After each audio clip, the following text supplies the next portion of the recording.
আসসালামু আলাইকুম রহমতুল্লাহ। প্রাণপ্রিয় শিক্ষার্থী, আশা করি অনেক অনেক ভালো আছেন। অসংখ্য ধন্যবাদ আরও একবার আমার সাথে যুক্ত হওয়ার জন্য।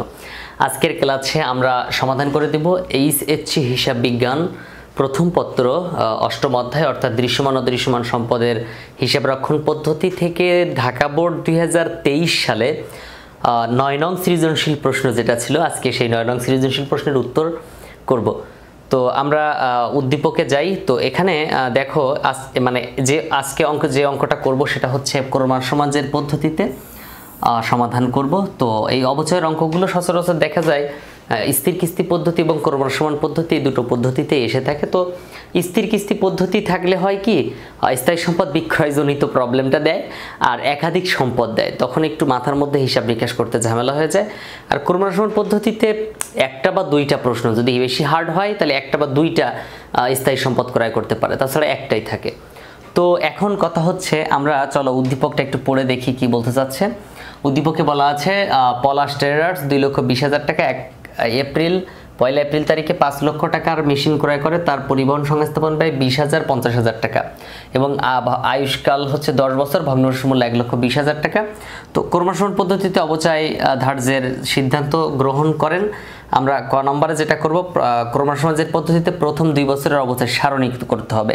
তো অবচয় সারণী যদি করতে বলে তাহলে কিভাবে করতে হয় দেখো, এটা হচ্ছে একটা অবচয় সারণী। সাল, প্রারম্ভিক মূল্য, অবচয় হার, গণনা, অবচয়ের পরিমাণ, পুঞ্জীভূত অবচয় এবং সমাপনী মূল্য।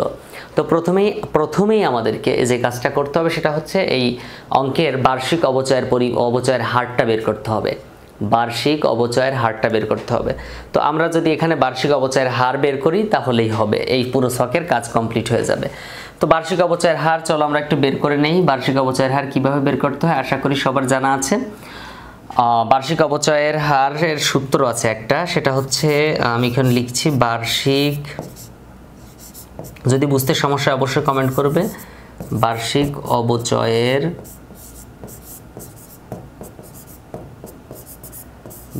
অবচয়ের হার সমান 100 ভাগ অনুমিত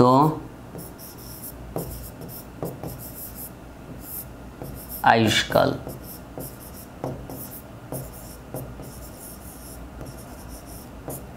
বার্ষিক অবচয় 100 ভাগ অনুমিত আয়ুষ্কাল। তো তারপর দেখো 100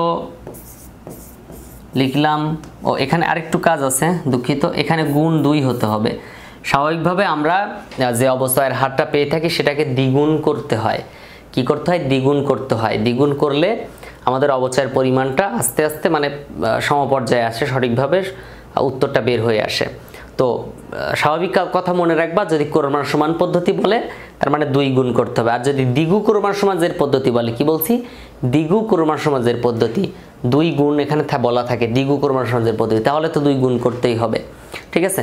তো আমরা ক্রমার সমাজের পদ্ধতি বলতে 2 গুণ বুঝে থাকি। তো এবার এখানে 100কে অনুমিত আয়ুষ্কাল দ্বারা ভাগ দিতে হবে। তা এখন এখানে দেখো 100 ভাগ অনুমিত আয়ুষ্কাল কত ছিল?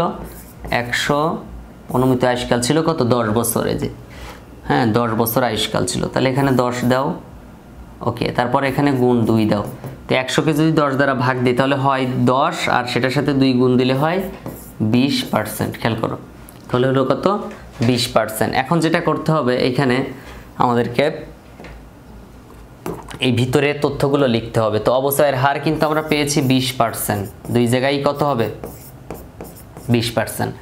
এখন আমাদেরকে আরেকটা কাজ করতে হবে, আমরা অবচয়ের হারটা বের করে নিলাম। যদি এখানে অঙ্কে কিন্তু অনেক সময় দেওয়া থাকে অবচয়ের হার, যেমন প্রতিষ্ঠানটি 20% ক্রমসমাজের পদ্ধতিতে অবচয় ধার্য করে, বা 10% এরকম লেখা থাকতে পারে অনেক সময়। এটা আরও অনেক সিস্টেম আছে অবচয়ের হার নির্ণয় করার, ভেবো না এটাই। অবচয়ের হার নির্ণয় করার আরেকটা সূত্র হচ্ছে অবচয়যোগ্য মূল্য ভাগ, মানে বার্ষিক অবচয় ভাগ অবচয়যোগ্য মূল্য। তো এখানে আবার বার্ষিক অবচয় বের করে নিতে হবে, অবচয়যোগ্য মূল্য বের করতে হবে। সেটা স্থির কিস্তি পদ্ধতিতে অনেকটা সুবিধা হয়। তো আমরা এখন এই যন্ত্রপাতির মূল্য কত সেটা একটু দেখে নিই। চলো দেখো, এখানে 5 লক্ষ টাকায় মেশিন কিনছে, 20,000 টাকা পরিবহন খরচ আর সংস্থাপন ব্যয় 50,000 টাকায়। যে মেশিন কিনছে কত? 5 লক্ষ, সংস্থাপন ব্যয় 20,000 আর 50,000 70,000 টাকা। তার মানে তাহলে এখানে দেখো মেশিনের দাম বোঝায় কত? 5 লক্ষ, 20,000 আর 50,000 কত হয়? 5,70,000। তো তুমি এখানে চাইলে লিখে নিতে পারো মেশিনের মোট মূল্য, এই ছকের নিচে অথবা উপরে লিখে নিবা মেশিনের মোট মূল্য সমান ক্রয় মূল্য যোগ সংস্থাপন ব্যয় যোগ পরিবহন খরচ, 5,70,000 টাকা প্রারম্ভিক মূল্য, 5,70,000 টাকা। ওকে, সাল কত সাল আমরা অঙ্কটা করতে যাচ্ছি 2020 সালের 1 এপ্রিলে। তাহলে 2020 সাল কি লিখবো, 2020 সাল লিখবো, লিখলাম 2020 সাল। এখন আমাদের মূল কাহিনীতে যেতে হবে। দেখো 2020 সালে 5,70,000, 20% অবচয়। এখন আমরা যেটা করব এই গণনা করব, হিসাব করব এখানে। তো হিসাব করার সময় আমাদেরকে এই 5,70,000-এর উপর 20% করতে হবে। তো 5,70,000 ইন্টু 20%। এখন একটু কাহিনী আছে, দেখো 5,70,000 ইন্টু 20%। তো এই মেশিনগুলো যেদিন কিনবে সেদিন থেকে অবচয় ধরা যাবে না, সংস্থাপন ব্যয় থেকে, তো সংস্থাপনের ডেট থেকে। তো এখানে কিন্তু সংস্থাপনের ডেট দেওয়া নেই, তার মানে যেদিন কিনছে সেদিন থেকে অবচয় ধরতে হবে। তো এই মেশিনটা ক্রয় করা হয় এপ্রিল মাসে। আচ্ছা, আমি একটা সম্পদ যদি এপ্রিল মাসে কিনি তাহলে আমি তার অবচয় কেন জানুয়ারি থেকে ধরবো? জানুয়ারি থেকে কি ধরা যাবে বলো? না, ধরতে হবে যেদিন কিনবে সেদিন থেকে, যেদিন সংস্থাপন করবে সেদিন থেকে। তো আমি সেদিন থেকে হিসাব করব। তাহলে এখানে এপ্রিল মাসে কিনে থাকি এপ্রিল মাসের 1 তারিখে। তা তুমি এখন আঙুল গুনে হিসাব করো, এপ্রিল হিসাব করো, এপ্রিল মে, এপ্রিল মাসে 1 তারিখ এপ্রিলও ধরতে হবে, April May June July August September October November December, তাহলে কয় মাস হলো? 9 মাস হলো। তাহলে এটাকে কি করব আমরা, ভাগ 12 দিব। কত দিব? ভাগ 12 গুণ 9। দেখো ভাগ 12 কি করব, ভাগ 12 গুণ 9, মাথায় রাখবা ভাগ 12 গুণ 9। তো এবার আমরা এখানে দেখব কত টাকা উত্তর আসে, ভাগ 12 গুণ 9। তো 5,70,000-কে আমরা ভাগ করব, অবশ্য ক্যালকুলেটরের সাহায্যে করতে হবে। তো 5,70,000-এর উপরে 20% করতে হবে। প্রথমে আমি একটু ক্যালকুলেটরের সাহায্য নেই এখানে, তুমি তোমার ক্যালকুলেটরটা নাও, নিয়ে আমার সাথে হিসাব করো। 5,70,000 গুণ 20%, তাহলে হয় কত? 1,14,000 হয়। 1,14,000 20%। এবার এটাকে 12 দ্বারা ভাগ দিব, ভাগ 12, তারপর গুণ দিব 9, 9 মাসের বের হবে। তাহলে কত হবে? 85,000 টাকা, 85,500। ব্যাস, 85,500 পুঞ্জীভূত অবস্থায় প্রথম বছরে 85,500 টাকায় থাকবে। তারপর সমাপনী মূল্য। তাহলে এবার আমরা সমাপনী মূল্যটা নির্ণয় করব। তো সমাপনী মূল্য কিভাবে নির্ণয় করব? এই অবচয়ের পরিমাণটা বাদ দিতে হবে কোথায়? প্রারম্ভিক মূল্য থেকে। ক্রমশ সমান পদ্ধতিতে প্রতি বছর যে অবচয়টা বের হয় ওই বছরে যে সম্পদের মূল্য থাকে সেই সম্পদের মূল্য থেকে অবচয়ের পরিমাণটা বাদ দিতে হয়, পুঞ্জীভূত অবচয় কিন্তু বাদ দেওয়া যাবে না। তাহলে এখানে হয় কত? 5,70,000 টাকা আছে, প্রারম্ভিক মূল্য আছে, হ্যাঁ মেশিনের প্রারম্ভিক মূল্য আছে। তাই মেশিনের প্রারম্ভিক মূল্য থেকে অবচয়ের পরিমাণ হচ্ছে 85,500 টাকা, 85,500 টাকা। তাহলে বাদ দিলে হয় কত? 4,84,500, 4,84,500 টাকা। দেখো 4,84,500 টাকা সমাপনী মূল্য। কিভাবে বের করলাম? এই সমাপনী মূল্যটা সচরাচর ক্রমশ সমান পদ্ধতিতেই বের করতে হয়, এবং এইখানে বের করার নিয়ম হচ্ছে মূলত প্রারম্ভিক মূল্য যেটা থাকে, সম্পদের ক্রয় মূল্য বা প্রারম্ভিক মূল্য যেটা থাকে, সেখান থেকে চলতি বছরের অবচয় যেটা 85,500 এটা বাদ দিতে হবে। এখানে অন্য কোনো অ্যামাউন্ট যদি থাকতো, অন্য কোনো অবচয়ের পরিমাণ যদি থাকতো তাহলে সেটাও বাদ দিতাম। তবে পুঞ্জীভূত অবচয় বাদ দেওয়ার চেষ্টা করবে না, কারণ পুঞ্জীভূত অবচয়টা একটু পর চেঞ্জ হয়ে যাবে। তাহলে এখানে সমাপনী মূল্য 4,84,500। আর ক্রমশ সমান পদ্ধতিতে কোনো বছরে মানে কোনো একটি বছরের সমাপনী মূল্যটা তার পরের বছর মানে 2021 সালে যে সেটা কি হবে? 2021 সালে এসে সেটা প্রারম্ভিক মূল্য হবে, সমাপনী মূল্যটা প্রারম্ভিক মূল্য হয়ে যাবে 4,84,500, 4,84,500 টাকা। এবং এটারও পার্সেন্ট কিন্তু 20% করে হিসাব করতে হবে। তো এই 4,84,500 টাকা, হ্যাঁ 4,84,500 টাকা, এটার উপরে এখন 20% করব। তো কথা হচ্ছে স্যার আগের বার যেমন আমরা 9 মাসের হিসাব করছিলাম, 12 দ্বারা ভাগ দিয়ে 9 দ্বারা গুণ দিছিলাম, এখন কি আমাদেরকে সেম কাজ করতে হবে? না, কারণ তখন আমরা সম্পদটা ক্রয় করেছিলাম এপ্রিল মাসে, ওই বছরের এপ্রিল মাসে কিনেছিলাম, এই জন্য আমরা এপ্রিল থেকে হিসাব করেছিলাম। এখন কিন্তু আমরা এপ্রিল থেকে হিসাব করব না, এখন আমরা হিসাব করব জানুয়ারি থেকে। আমরা গত বছরের অর্ধেক পেয়েছিলাম, তাই কি হয়েছে? এই মাস এই বছরের কিন্তু আমরা একদম প্রথম থেকে শেষ পর্যন্ত পুরোটা অবচয় ধরবো। তো আমরা পার্সেন্ট করলে যে অবচয়টা পাই সেটা মূলত 1 বছরের হয়ে থাকে। পার্সেন্টটা মূলত কত দিনের? 1 বছরের বা 12 মাসের। তো এই 12 মাসের হিসাবে এই জন্য আমরা কোনো ঝামেলা করব না, এখানে যা আছে সেটাই থাকবে। তো এই 4,84,500 এটার উপরে আমরা কি করব? আবার 20% করব। তাহলে কত হয়? 96,900 এবং পুঞ্জীভূত অবস্থায় বের করতে হয় কিভাবে?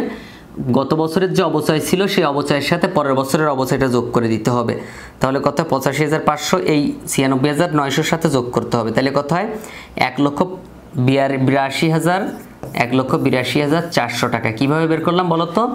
পূর্বের বছরের যে অবচয় ছিল সেই অবচয়টা পরবর্তী বছরের 96,900 সাথে যোগ করে দিছি। 85,500 96,900 সাথে কি করছি? যোগ করে দিছি। তো এই 96,900 সাথে যোগ করে দিলে হয় কত? 1,42,000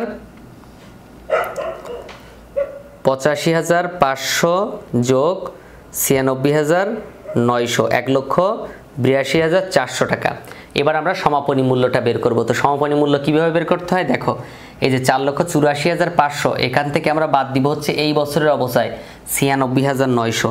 তাহলে 4,84,500 4,84,500 মাইনাস 96,900 তাহলে হয় কত? 3,87,600 3,87,600 টাকা। দেখো 3,87,600 টাকা হচ্ছে সমাপনী মূল্য। কিভাবে বের করলাম সমাপনী মূল্যটা?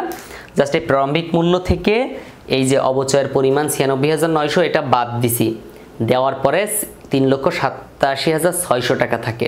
তো এই হচ্ছে ক নাম্বার প্রশ্নের উত্তর। অনেক চিন্তা ভাবনা করে সমাধান করতে হয়, এগুলো মিস্টেক হওয়ার সম্ভাবনা বেশি থাকে, বিশেষ করে খাতা কলমে সমাধান করলে আরও ভালো হয়। ওকে, এখন আমরা যেটা করব এরপরে আমরা চলে যাব হচ্ছে খ নাম্বারে। দেখো খ নাম্বারে কি বলতে চাচ্ছে? খ নাম্বারে বলতে চাচ্ছে সেই অবচয় সারণীটা দেওয়া আছে, সাল, প্রারম্ভিক মূল্য দেখতে পাচ্ছ, অবচয় হার দেওয়া আছে, গণনা অবচয়ের পরিমাণ দেওয়া আছে, পুঞ্জীভূত অবস্থায় সমাপনী মূল্যও দেওয়া আছে। এখন আমাদেরকে কি করতে বলা হয়েছে দেখো, করোনা সমাজের পদ্ধতিতে প্রথম 2 বছরের জাবেদা প্রস্তুত করো। প্রথম 2 বছরের জাবেদা তৈরি করতে গেলে প্রথম কাজ, প্রথম 2 বছর তার মানে মেশিনটা সংস্থাপন করছে কবে? 2020 সালের 1 এপ্রিলে। তাহলে আমাদের খেলা ওইখান থেকে শুরু হবে 2020 সালের 1 এপ্রিল। তো এখানে লিখব 2020 সালের এপ্রিল। হ্যাঁ, এপ্রিল কত? এপ্রিল 1, এপ্রিলের 1 তারিখে প্রথম জাবেদা, যে সেটা করোনা সমান পদ্ধতি হোক আর স্থির কিস্তি পদ্ধতি হোক, প্রথম জাবেদা মেশিন ক্রয়ের, প্রথম জাবেদা মেশিন ক্রয়ের। তাহলে এখানে মেশিন ক্রয় করে প্রথমে, তো আমরা লিখব কি ক্রয় করেছিল? মেশিন না যন্ত্রপাতি? মেশিন। তাহলে প্রথম লিখব মেশিন হিসাব। কি লিখব? মেশিন হিসাব। অবশ্যই ব্যাখ্যা দিতে হবে।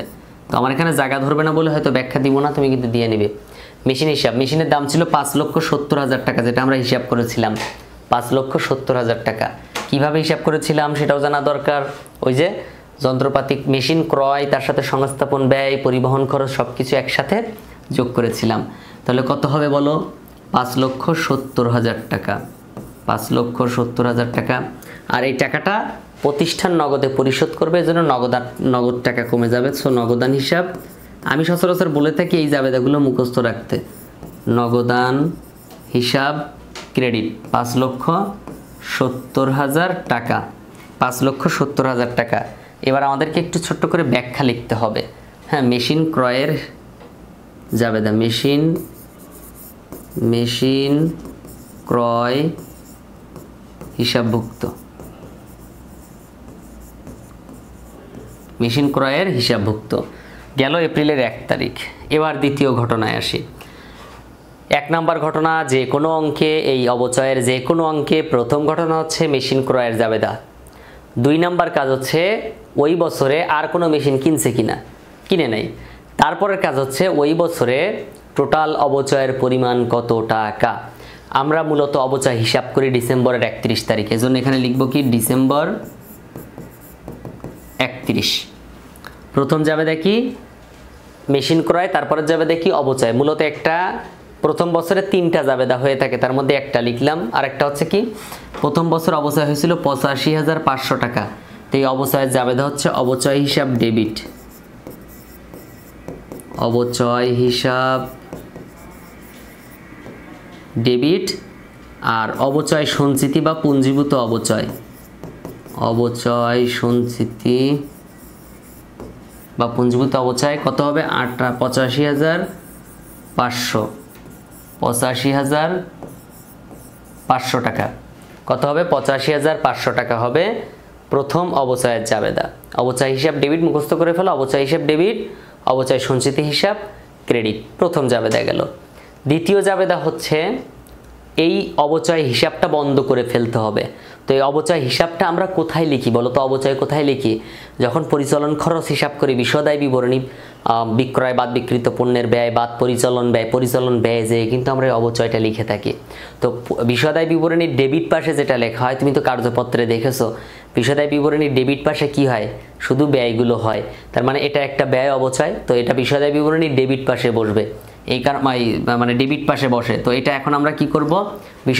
বিশদায় বিবরণী ডেবিট পাশে বসে বলে এখানে আমরা লিখব আয় বিবরণী হিসাব বা আয় সারাংশ হিসাব, আয় সারাংশ হিসাব অথবা আয় বিবরণী দাও, বিবরণী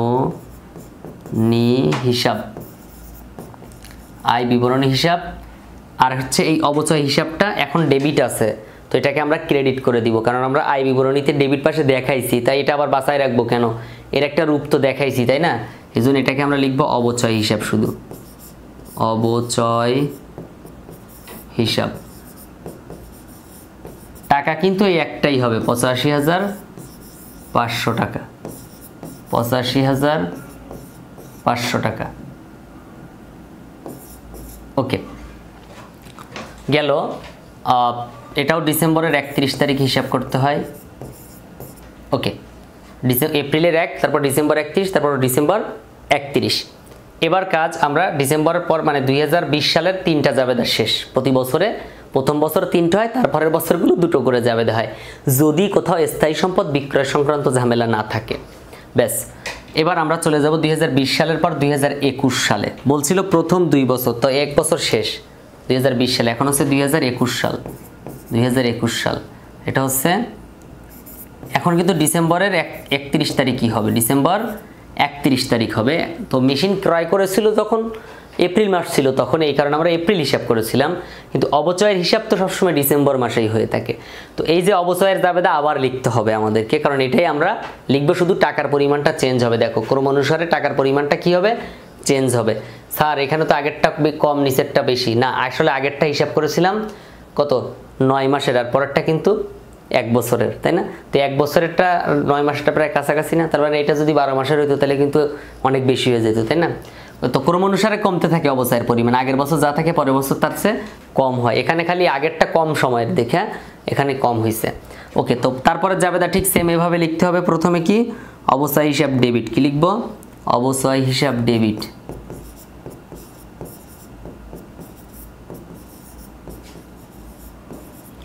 অবচয় হিসাব ডেবিট কত টাকা? এই যে 96,500 টাকা, 96,500 টাকা।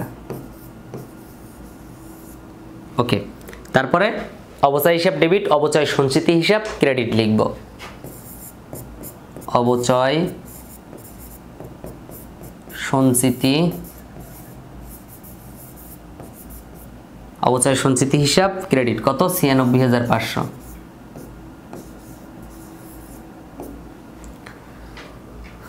ওকে, অবচয় সঞ্চিতি হিসাব লিখলাম। এবার আমরা আবার লিখব কি?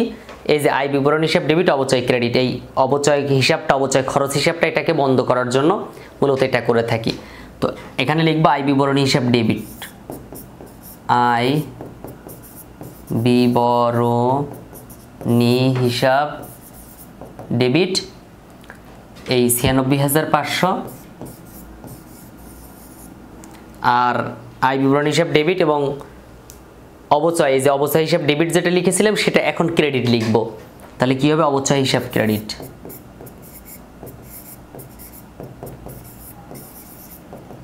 অবচয় হিসাব ক্রেডিট 96,500 টাকা। তাহলে দেখো প্রথম বছরের অবচয় 3টা, পরের বছরের অবচয় জাবেদা 2টা। প্রথম বছরে কেন 3টা? ওই যে মেশিন ক্রয়ের একটা ছিল, তাছাড়া বাকি সব আগের মতোই। এখন আমরা চলে যাব মানে খ নাম্বারে 2 বছরের বলছিল 2 বছর শেষ, আবার যদি 3 বছর বলতো তাহলে আবার এই যে সমাপনী মূল্য যেটা সেটাকে এখানে আনতাম, আনার পর ওটার উপর আবার 20% করে তারপরে অবচয়ের পরিমাণ আবার বের করতাম, বের করে সেটার আবার এরকম দুটো জাবেদা লিখতাম, টাকার পরিমাণটা আরও কম হইতো। তো এবার চলো আমরা পরেরটাই যাই। গ নাম্বারে কি বলে দেখি।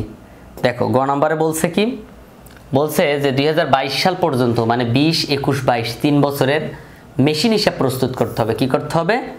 মেশিন হিসাব। ব্যাপারটা খেয়াল করো, মেশিন হিসাব। তো মেশিন হিসাব এখানে আমরা শিরোনাম লিখব কি? মেশিন হিসাব। আমি ছকটা করে রেখেছি মেশিন হিসাব। তো আমরা চলমান জের ছক বা টি ছক যে কোনো একটা ছকে করলেই হয়। টি ছকে করাটা ভালো, তবে চলমান জের ছক অনেক সহজ হয়, ওরা অনেক সময় বলে দিতে পারে।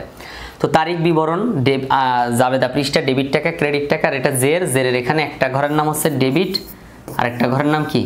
ক্রেডিট। তো আমরা মেশিন হিসাব যেহেতু তৈরি করব, প্রথমে হচ্ছে আমরা দেখব মেশিন কবে ক্রয় করা হয়েছিল। এই যে মেশিন হিসাব ডেবিট, নগদান হিসাব ক্রেডিট, এপ্রিলের 1 তারিখে। তো আমরা এখানে লিখব 2020 সাল এপ্রিল 1 তারিখ। তো আমরা যেহেতু মেশিন হিসাব লিখতেছি, মেশিন হিসাব কোথায় আছে সেটা মার্ক করবো। এই যে মেশিন হিসাব, তার বিপরীত যেটা সেটা লিখব। তো বিপরীত কি আছে? নগদান হিসাব। তাহলে এখানে লিখব কি? নগদান হিসাব। কি লিখব? নগদান হিসাব। কত টাকা আছে? 5,70,000 টাকা। তো করতেছি মেশিন হিসাব, করতেছি কি? মেশিন হিসাব। তাহলে মেশিন হিসাব ডেবিট না ক্রেডিট? ডেবিট। তাহলে টাকা বসবে ডেবিট পাশে 5,70,000। এখন অনেকের প্রশ্ন জায়গা, স্যার তাহলে আপনি এখানে লিখলেন নগদান হিসাব, আমরা তো মেশিন হিসাবই করতেছি, তাহলে ভিতরে কেন মেশিন হিসাব লিখবো? ভিতরে লিখবো তার বিপরীতটা। তো এটা ডেবিট পাশে বসবে, আবার জেরের পাশে যে 5,70,000 টাকা ডেবিট পাশে বসবে। এখন কথা হচ্ছে নগদান হিসাব শেষ। এবার যাব, মানে এখানে আর কোথাও আছে কিনা দেখো মেশিন হিসাব। নাই, 2020 সালে নাই, 2021 সালে নাই, 2022 সালেও নাই। তো নাই যেহেতু সমস্যা নেই, আমাদেরকে জাস্ট ব্যালেন্স বের করতে হবে। 2020 সাল গেল, তারপর 2021 সালে, 2021 সালে জানুয়ারি মাসে 1 তারিখে আমরা আবার দেখব যে মেশিন কত আছে। তো দেখলাম এখানে শুধু ব্যালেন্স আছে। কি আছে? ব্যালেন্স আছে, তাছাড়া আর কিছু নেই। তো এটা ডাবল দাগ দিয়ে বন্ধ করব, করে আবার লিখব 5,70,000 টাকা। আসলে মেশিন তো একটা স্থায়ী সম্পদ, এটা কি কমে বাড়ে? বাড়ে না। যদি নতুন কিনতাম তাহলে আবার এর সাথে এসে যোগ হইতো। এটা তো মুনাফাজাতি হিসাব না যে প্রতিদিন কমবে বাড়বে। তারপর আবার 2022 সাল, যেহেতু বলছে 2022 সাল পর্যন্ত, তাহলে 2022 সালে সেমভাবে লিখব কি? ব্যালেন্স। কি লিখব? ব্যালেন্স। এটা লিখব হচ্ছে বিডি, বছরের প্রথমে ব্যালেন্স বিডি। 2022 সালেও কি? ব্যালেন্স বিডি 2022 সাল পর্যন্ত। এখানেও কত হবে? 5,70,000 টাকা। আমি কিন্তু এখানে ডাবল দাগ দিয়ে আটকাই দিচ্ছি, আর শুধু লিখতেছি কিন্তু জেরের পাশে, এখানে কিন্তু অন্য কোথাও লিখতেছি না। তো এটা হচ্ছে খ নাম্বার। গ নাম্বার ছিল যে 2022 সাল পর্যন্ত মেশিন হিসাব প্রস্তুত করো। তো আমরা 2022 সাল পর্যন্ত মেশিন হিসাবের এটাই হচ্ছে যাবে খতিয়ান পৃষ্ঠা, খতিয়ান। সো দয়া করে একটু তুলে নাও, লিখে নাও, দরকার হলে যে পাশে তারিখ বসাবা। প্রথমটা এপ্রিল যেদিন কিনছিল, তারপর থেকে সব ডিসেম্বর, জানুয়ারির 1 তারিখ, জানুয়ারির 1 তারিখে ব্যালেন্স বিডি, ব্যালেন্স বিডি। আর টাকা তো আমি বারবার পাই নাই, টাকা তো ওই একটা টাকাই, মানে একটা মেশিনই কিনছিলাম, ডেলি তার মেশিন কিনি নেই। তো একটা মেশিনের হিসাবই বারবার আসবে। তো এই হচ্ছে দৃশ্যমান অদৃশ্যমান হিসাব বা অবচয়ের অঙ্ক। ঢাকা বোর্ড 2023-এ প্রশ্নটা এসেছিল। পরবর্তী ক্লাস ইনশাল্লাহ 11 নম্বর সৃজনশীল নিয়ে আলোচনা হবে। তো পরবর্তী ক্লাসে অবশ্যই তুমি কানেক্ট থাকবে, এবং এই মুহূর্তে যে কাজটা করবে, যদি আমার চ্যানেলে ভিডিওগুলো ভালো লাগে তাহলে অবশ্যই একটা লাইক দিয়ে, মতামত থাকলে কমেন্ট করে জানাবে। আর তুমি যদি হচ্ছে আমার চ্যানেল একদম প্রথম হয়ে থাকো তাহলে অবশ্যই চ্যানেলটা সাবস্ক্রাইব করে ফেলবে। এই কষ্ট করে অঙ্ক করানোর জাস্ট তোমার পক্ষ থেকে আমাকে এই জিনিসটা দেওয়া ছাড়া আর কিছুই নেই। চ্যানেলটা সাবস্ক্রাইব করে আর 10 জন বন্ধুর কাছে শেয়ার করে দিতে পারো, তাদের হয়তো যদি উপকার হয়। দেখা হচ্ছে পরবর্তী ক্লাসে। আসসালামু আলাইকুম রহমতুল্লাহ।